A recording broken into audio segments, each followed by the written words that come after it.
In our opening lecture, I quoted the sociologist Linda Gottfredson. Professor Gottfredson summarizes much of her work with a simple statement. Life is a long mental test battery. I'm going to repeat that. Life is a long mental test battery. Does it seem that way to you? If you're about my age, you might remember when the first VCR machines were available. That's video cassette recording machines, with a videotape cassette as large as a book that could hold an hour or two of TV shows. If you're younger, you probably have no idea what I'm talking about.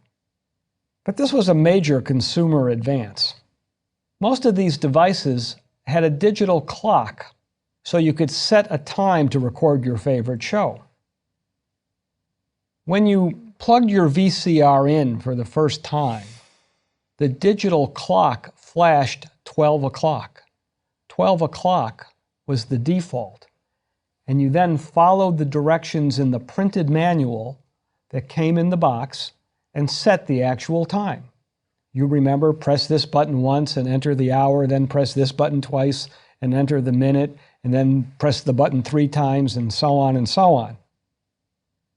Now, this was the earliest beginning of the digital age for most people, and directions like this were new and unusual. Honestly, remember back when you got your VCR? Did you understand all the steps and actually set the time? Or did the 12 o'clock flash on and off for years and years? You remember visiting friends at their home and seeing the 12 o'clock flashing on and off? And it kept flashing until the VCR was replaced with newer technology that made setting the time and date somewhat easier. If you're younger and you don't remember flashing VCRs, do you have a new digital TV? How many features do you actually know how to use? Did you pay extra for someone to come to your house and set up your TV because you couldn't figure out all the connections and you don't know HDMI from DVR, let alone how to program the remote? And how about your smartphone? I know you have one. 90% of adults in the United States do. Do you know how to use all its features? How about your digital camera? Is it always set to auto mode? Or do you know how to use any of the manual settings? When you have a connecting flight, can you find your way from one terminal to the other? Think about making connections at Dallas-Fort Worth. Should you walk or take the Skylink train from Terminal A, Gate 15, to Terminal D, Gate 35? I made the wrong choice and missed a flight to London once. Have you figured out how to use the scanners in the self-checkout lines at the supermarket? Or do you wait in the long, slow line for a human cashier? Now, you probably navigate things like this just fine, but you know, many people find such things quite challenging. And the complexities for many aspects of everyday life certainly seem to be increasing steadily. In the first 2 lectures, we covered defining and measuring intelligence and introduced the G factor as an important concept. In this lecture, we'll review more data that show general intelligence is related to many aspects of life, not just academics. Some of the data may surprise you. There are 3 parts to this lecture. First, we'll look at 10 areas of everyday life and briefly illustrate the importance of intelligence in each one. Second, we'll look at actual data about what G predicts. And third, we'll consider whether any of the data have implications for public policy. Please note that, as I often do in this course, I'm using G and IQ to mean everyday general intelligence. Here's a key point to keep in mind as we go through the data. G doesn't predict everything, but G predicts best wherever demands for general thinking skills are highest, that is, most G-loaded. Complex things, more G-loaded. G predicts complex things. So here are 10 life areas where G really matters. First is school success. It's an old question as to whether some kids should get into the honors program or the advanced classes only based on intelligence test scores. But intelligence does matter when it comes to speed of learning. especially for advanced material. Working hard is not necessarily enough. Second area, income and managing money. The most cynical statement I ever heard was, if you divided all the money in the world equally among everybody, in 6 months the same people would have it back again. This could be a statement, even an extreme one, about the importance of intelligence for understanding money management concepts. Now, prescriptions and medical instructions are another area where intelligence can make a difference. Many medical directions are actually quite complex.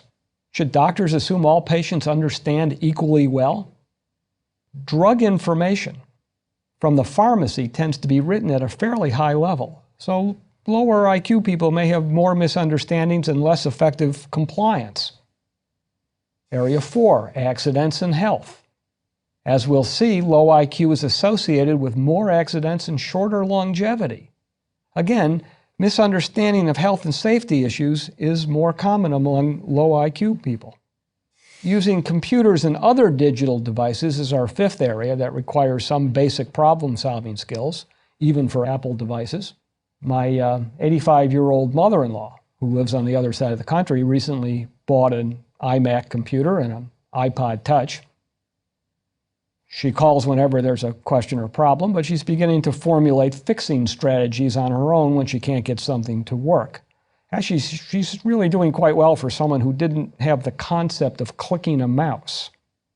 Area 6, reading bus or train schedules. The iconic map of the London Underground rail system shows complex information in a relatively simple visual way. But this is the exception, it's not the rule. Area 7, filling out employment forms or government forms. Think you're so smart? Try doing your own tax forms, especially without TurboTax. Area 8, vocational choice. Can you really be anything you want to be, irrespective of your IQ?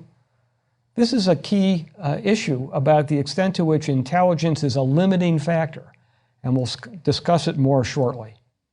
Area 9, job success. Which is more important, IQ or emotional intelligence? As jobs become more complex, IQ may be necessary but not sufficient without the ability to get along with other people. Area 10, basic life decisions. If I were giving homework in this course, I'd assign you to watch 3 or 4 TV episodes of Judge Judy. Certainly not all the cases are people with lower intelligence, but you'll see real examples of how poor reasoning and poor decision-making create all kinds of life complexities and problems. Let's turn to some research findings and some actual data about what G predicts. We'll start with the relationship between IQ and learning. Here we show the normal distribution of IQ, and we have superimposed on it the kinds of learning that are typical at different IQ levels. We went over this briefly in Lecture 1. Starting on the left, lower IQs around 70 usually mean that learning is slow, simple, and requires concrete, step-by-step teaching with individual instruction. Learning complex material is often not possible. IQs around 80 to 90 still require very explicit, structured individual instruction. When it comes to learning by written materials, IQs of at least 100 are usually required, and college-level learning usually works best at 115 and over. Higher IQs over 130 usually mean more abstract, independent learning. I'll point out that the U.S. military has a cutoff of around 90 for recruits, although this has moved down a bit from time to time. Most graduate programs require the GREs or the MCATs for medical school or the LSAT for law school. Cutoffs for these tests usually ensure that individuals with IQs over 120 are most likely to be accepted. And the very top programs have higher cutoffs to maximize accepting applicants in the top 1 or 2% of the normal distribution. This doesn't mean that people with lower scores cannot complete these programs, but when resources are limited, the higher scoring students usually are more efficient and faster learners. But let's go a step further. The next illustration shows the kinds of jobs and careers associated with IQ levels. Again, starting on the left, we see low IQ goes with jobs that require a minimum of complex independent reasoning. The jobs tend to follow specific routines, like assembling a simple product, food service, or a nurse's aid. And as IQ increases to around 100, we see more complex jobs like bank teller and police officer. And as IQ increases to around 115, more complex jobs are possible, like manager or teacher and accountant. Professions like attorney and chemist and business executive usually require higher IQs to finish the advanced schooling that's required to perform at a high level of complexity. Now, please understand these are general trends. I'm sure you know exceptions. We all do. But let's be honest. Do you think a person with an IQ under 100 can successfully complete medical school or engineering school?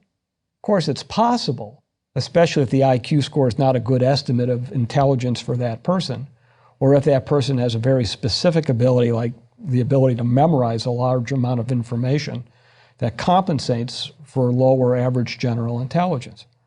This is why an IQ score by itself is not usually used to make an important decision.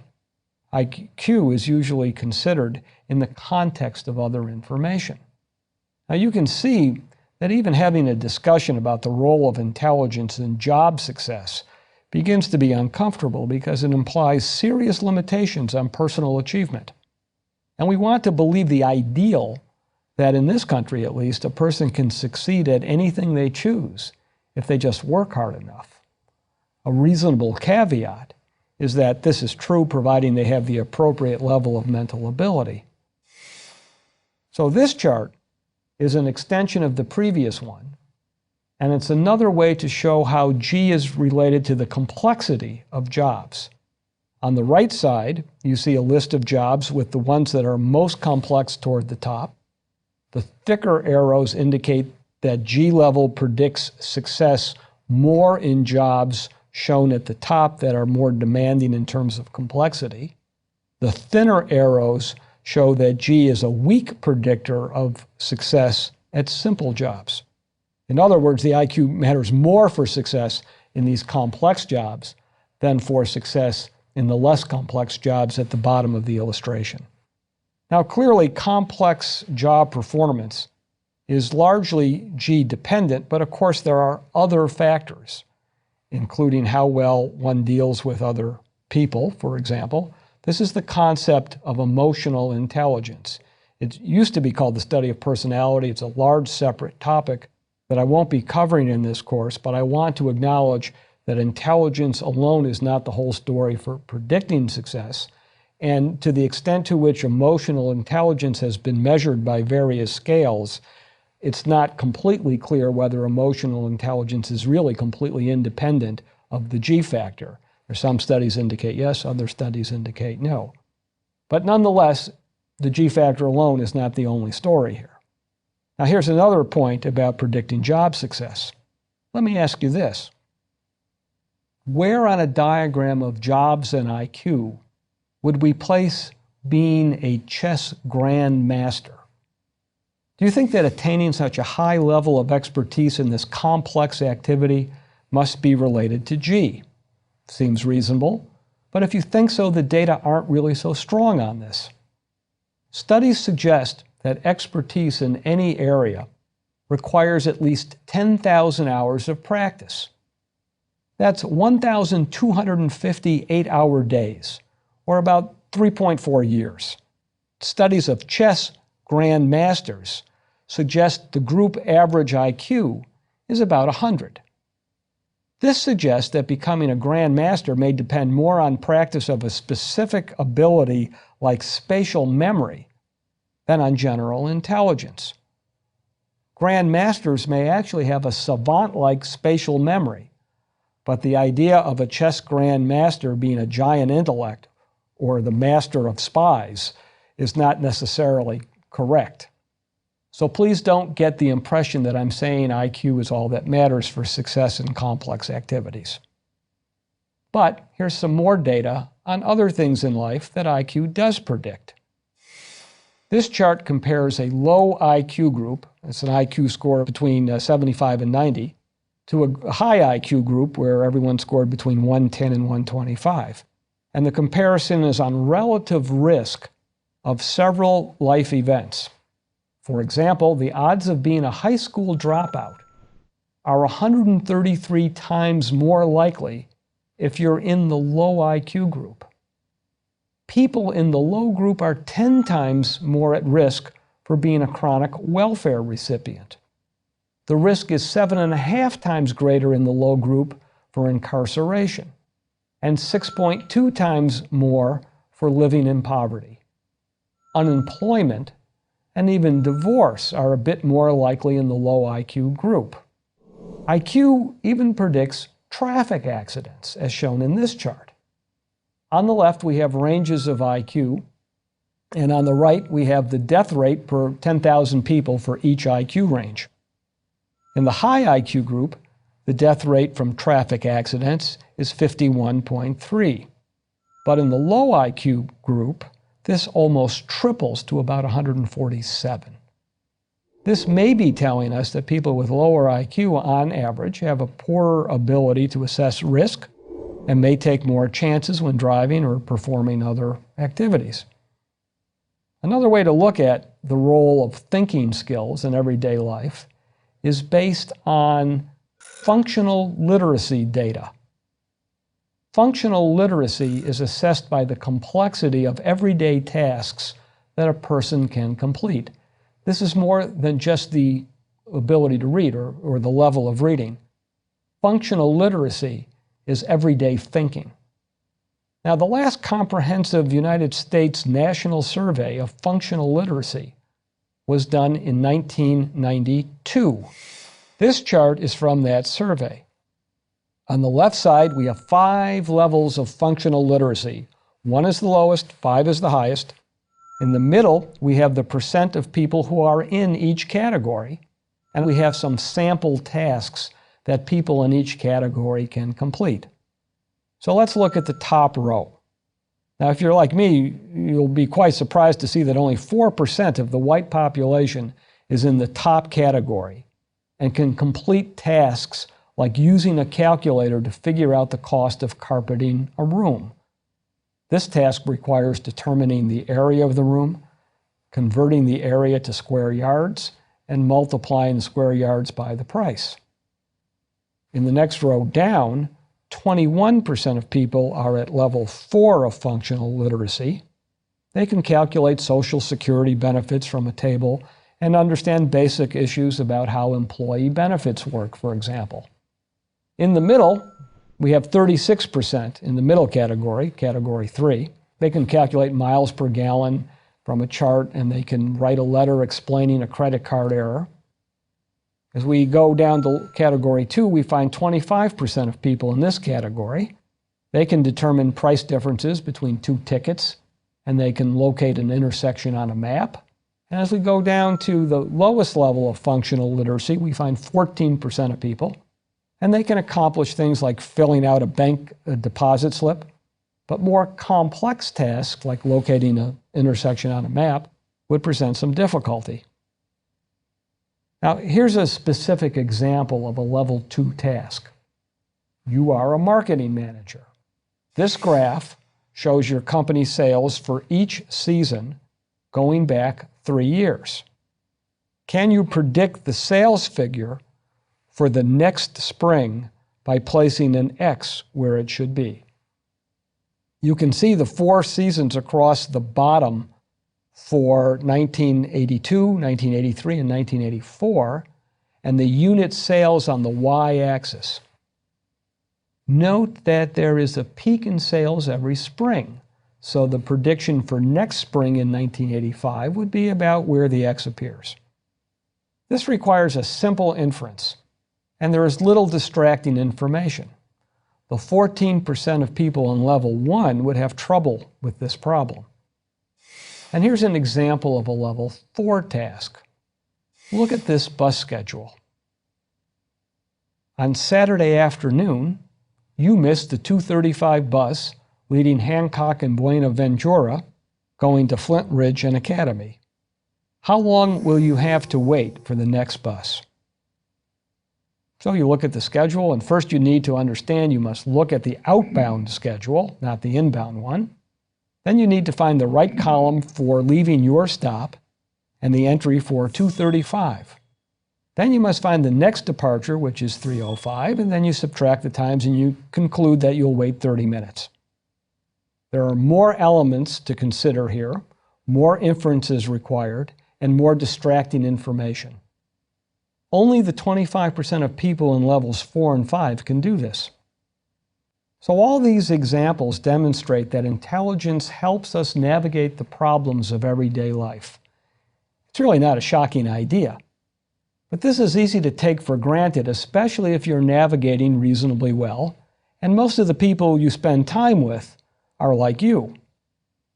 The point here is that functional literacy is a good indicator of intelligence, and you can see from the functional literacy data that many people have trouble with daily tasks that you and I might take for granted. Try this thought exercise. Imagine traveling to a new city and getting to a relative's home if you were completely on your own and had an IQ of 80. You can get some sense of what this might be like if you ever traveled to a foreign country where you did not speak or read the language and you had to find your way to a place off the beaten path without any help.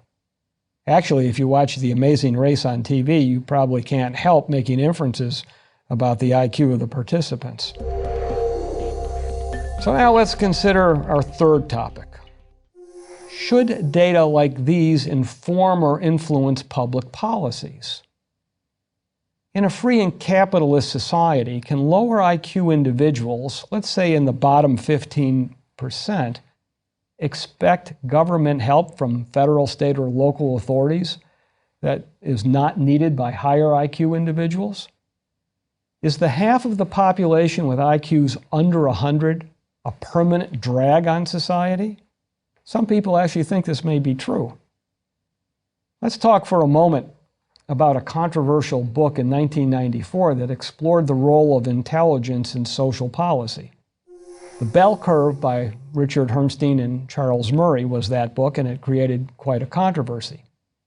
The main theme was that modern society increasingly requires and rewards people with the best reasoning skills, that is, high intelligence. Therefore, people in the bottom part of the normal distribution of IQ, the Bell Curve, would be at serious disadvantage for succeeding in everyday life. This theme was detailed with over 900 pages of data and statistical analyses, but the part that aroused the most controversy was over one chapter that discussed black-white IQ differences. Now, this issue haunts all intelligence research, and I'll be addressing it later in the course in some detail. In this lecture, my point about the Bell Curve is whether public policy needs to recognize that people with low IQ need help navigating life, irrespective of race, background, or even why they might have low IQ.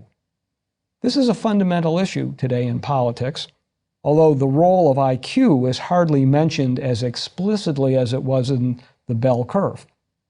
Most researchers would agree that research data on intelligence can only inform policy decisions, but the goals of the policy need to be determined through democratic means. Now, in my view, the most practical general lesson for public policy that comes from intelligence research is this: reduce complexity. Would anyone argue for greater complexity?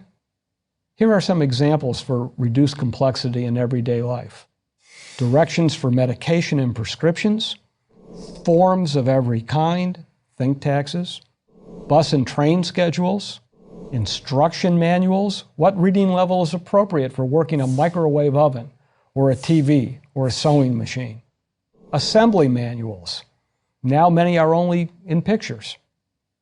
There's no doubt that the data that show that G is a key factor in life success imply that intelligence is a limiting factor, and that you can be anything you want to be if you have the required level of intelligence. Obvious perhaps, but this goes against the implication that the work ethic can always trump mental ability. Finally, before concluding this lecture, I want to mention a popular alternative view about the importance of intelligence for success. Malcolm Gladwell's book, called Outliers, emphasizes the role of luck. Here are 3 points about this view.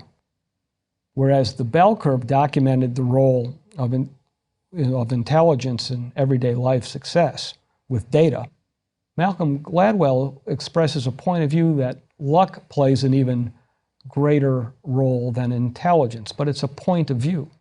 The second point is his examples are mostly anecdotal. It's hard to prove whether luck or intelligence is more important for life success. If you think research on intelligence is hard, research on luck is even more difficult to even conceptualize. This is an argument that cannot be resolved by research. And point number 3, people who focus on intelligence typically do not downplay the role of luck. People who focus on luck don't need to downplay the role of intelligence. So, in conclusion, intelligence predicts navigation of complexity in everyday life. Life really is one long mental test battery. Research so far suggests that IQ represents the single most useful tool in the toolkit of human mental abilities. Recognizing that people with lower IQ have the most difficulty in navigating modern life is something to consider in all aspects of designing society. Now, the G factor has been our focus up to now, but as I've noted, not all researchers are fond of the G concept. In the next lecture, I'm going to tell you about some alternative ways to think about intelligence that don't emphasize G. These other theories suggest intelligence is less limiting and more flexible. They are quite popular, but surprisingly, the supporting research is not so strong, or actually absent, as we'll see.